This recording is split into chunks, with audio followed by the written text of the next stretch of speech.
آنا کتے شتے پڑھانے نہیں رہے کوئی تماشا آنا پھر تو سنا شوق دیکھنے اللہ ہونا اتھے نچتا کتا اللہ شابہ ہے آج بولو نا سرکار نے ذکر دے گاج کیا کو سبحان اللہ حضرت غوث اعظم رضی اللہ تعالیٰ عنہ آپ کو خطاب کے لیے بلایا گورنر نے اپنے گھر اعلان ہو گیا جیسے مشتاق شہین صاحب کا آپ نے اشتہار پڑھا ہے علامہ عرفان چشتی صاحب کا اور حجاب قادری صاحب اور دیگر آپ نے مہمان بلائے میں تو ان کا ڈرائیور ہوں نا آپ مہمان بلائے ہیں نا ان کا جب اشتہار لگا تو یقین جانے فیس بک پہ ہم نے بھی پڑھا ہم نے کہا فلاں جگہ کہ یہ مشتاق شہین صاحب مہمان خصوصی جا رہے ہیں اسی طریقے سے اس علاقے کے اندر اعلان ہو گیا کہ آج گورنر کے گھر گورنر بغداد کے گھر غوث اعظم آ رہے ہیں میلاد پڑھنے کے لیے بولو نا سبحان اللہ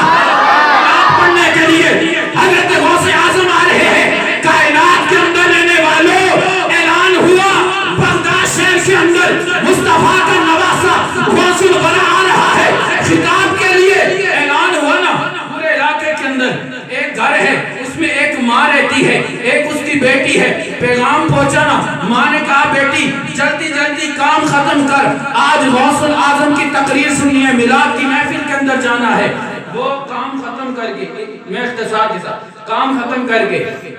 یہاں یاد رکھو امیری کو نہیں دیکھا جاتا یہ نہیں ہے کہ کوئی امیر ہوگا تو حضور کی محفل سجائے گا تو اس کی محفل قبول ہوگی نہیں اس روایت سے آپ اپنے ذہن کے اندر بٹھائیں اگر غریب جھوپڑی کے اندر بھی حضور کا میلاد سجاتا ہے نا تو حضور مدینے سے کرم فرما لیتے ہیں آقا حضور صلی اللہ علیہ وسلم کے غلاموں اس مائی نے اپنی بیٹی کو لیا غوث اعظم کے خطاب کے لیے گورنر کے اس ہاؤس پہ پہنچ جاتی ہیں اور جب اندر جانے لگی نے کہا مائی کہاں فرمایا خطاب کے لیے محفل میلاد سننے کے لیے آئیں انہوں نے کہا تو کارڈ بنائے اندر جانے کے لیے یہاں تو بڑی سختی ہے گورنر کا گھر ہے گورنر کا ہاؤس ہے یہ صدر ہے ملک کا اس کے گھر میں جو نا کارڈ کے بغیر کوئی نہیں جا سکتا ان کو نہیں جانے دیا مایوس ہو کر ماں بھی لوٹ آتی ہے بیٹی بھی لوٹ آتی ہے اب ماں تسلی دیتی ہے بیٹی کو بیٹی گھبرانا نہیں چل وضو بنا ہم بیٹھ کر اپنے گھر کے اندر ہی مصطفیٰ کی محفل سجا لیتے ہیں میرے مصطفیٰ کریم رؤوف رحیم صلی اللہ علیہ وسلم کے غلاموں اب ماں سامنے بیٹھتی ہے بیٹی کو سامنے بٹھا کر کہتی ہے بیٹی تو مصطفیٰ کی تعریف کر حضور کے زمانے کا کوئی قصہ سنا دے حضور پہ درود و سلام پڑھ میں سنتی ہوں اب ماں سامنے بیٹھ کر حضور کی تعریف کرتی ہے بیٹی سن رہی ہے اب دونوں آپس میں حضور کا میلاد پڑھ رہی ہیں حضور کی تعریف کر رہی ہے حضور کا ذکر کر رہی ہے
حضرت غوث اعظم آپ فرماتے ہیں میں اس لیے آیا ہوں میں دیکھنا چاہتا ہوں کہ آپ کون خوش نصیب ہو جن کے گھر کے اندر اتنی رونقیں ہیں، اللہ کی رحمتیں نازل ہو رہی ہیں اور یوں محسوس ہو رہا ہے کملی والے نے یہاں پھیرا لگایا ہے، یعنی حضور تشریف لے کر آئے ہیں۔ مجھے یہ محسوس ہو رہا ہے حضور کی نبوت کی خوشبوئیں آ رہی ہے، مجھے یہ محسوس ہو رہا ہے کائنات کے اندر رہنے والوں اللہ کی عزت کی قسم اس محبت سے آج اگر کوئی انسان خلوص سے حضور کی محفل سجاتا ہے، ہم ان لوگوں میں سے نہیں ہیں جن کا عقیدہ یہ ہے نبی مر کے مٹی میں چلا گیا، ہمارا عقیدہ تو یہ ہے چمک تجھ سے پاتے ہیں سب پانے والے، میرا دل بھی چمکا دے چمکانے والے، آج بھی خلوص سے حضور کا میلاد سجا کر دیکھو، اللہ کی عزت کی قسم میں دعوے سے کہتا ہوں، دعوے سے کہتا ہوں۔ اور نوجوان بزرگ بچے میرے اس پیغام کو سنیں، آج شب جمعہ یعنی جمعے والی صبح جو آ رہی ہوتی ہے، جمعرات والی رات جسے آپ کہتے ہیں شب جمعہ، حضور صلی اللہ علیہ وسلم کے غلاموں اگر کسی نے حضور کا دیدار کرنا ہے نا تو میں یہ دعوے سے کہتا ہوں آپ یہ عمل کر کے دیکھیں، محبت کے اندر یہ عمل کر کے دیکھیں، لیکن ہے مشکل کیونکہ رات کو سردی میں اٹھنا بڑا مشکل ہوتا ہے، وضو کرنا بڑا مشکل ہوتا ہے، تو میں آپ کو یہ پیغام دے کے جاتا ہوں کہ آپ 2 رکعت نماز نفل پڑھیں،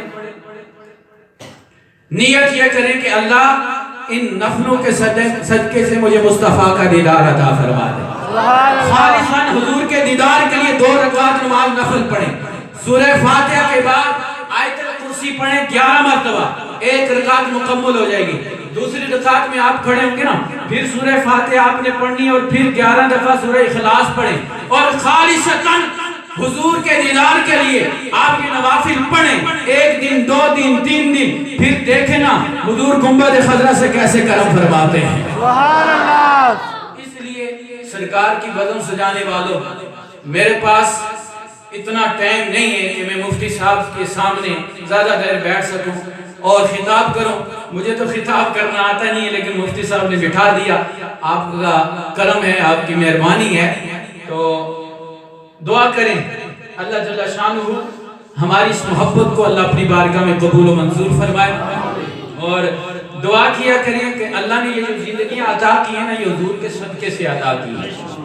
یہ حسن، یہ دولت، یہ بینک بیلنس، کار، گاڑیاں شاڑیاں سب کچھ اولاد یہ اللہ نے مصطفیٰ کے صدقے سے عطا فرمائے، تو حضور کے میلاد کے لیے کوشش کیا کریں، غالب بھائی کے ساتھ مل کر آپ تعاون بھی یہ کیا کریں اور اس محفل کے سجانے میں آپ کوشش بھی کیا کریں، ہر ساتھ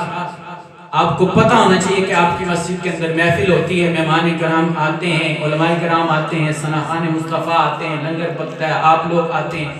آپ کی خدمت کے لیے بھی ان کو کوشاں رہنا چاہیے، تو اس لیے کوشش کیا کریں ایک تو مسجد کو آباد کریں۔ میرے آقا صلی اللہ علیہ وسلم کے غلاموں یاد رکھیں میلاد اسی چیز کا نام ہے کہ میرے آقا مدینے کے تاجدار اس دنیا میں تشریف لے کر آئے تو اللہ کے محبوب نے فرمایا بیٹی کو اللہ نے یہ مقام عطا فرمایا ہے، ماں کو اللہ نے یہ مقام عطا فرمایا۔ اب اس پہ ایک پہ میں حدیث بیان کر سکتا ہوں، لیکن ماں کو جو مقام دیا مصطفیٰ نے آ کے دیا، بیٹی کو جو مقام دیا مصطفیٰ نے آ کے دیا، بیوی کو جو مقام دیا مصطفیٰ نے آ کے دیا، یہ سفید بالوں کی قدر کرنا جو مقام عطا کیا یہ مصطفیٰ نے آ کے عطا فرمایا ہے۔ مصلی رسول پہ کھڑے ہو کر اللہ اکبر کی صدائیں بلند کرنے والے کو یہ مقام کسی دنیا دار نے اس کو نہیں عطا کیا، مدینے کے تاجدار نے عطا کیا۔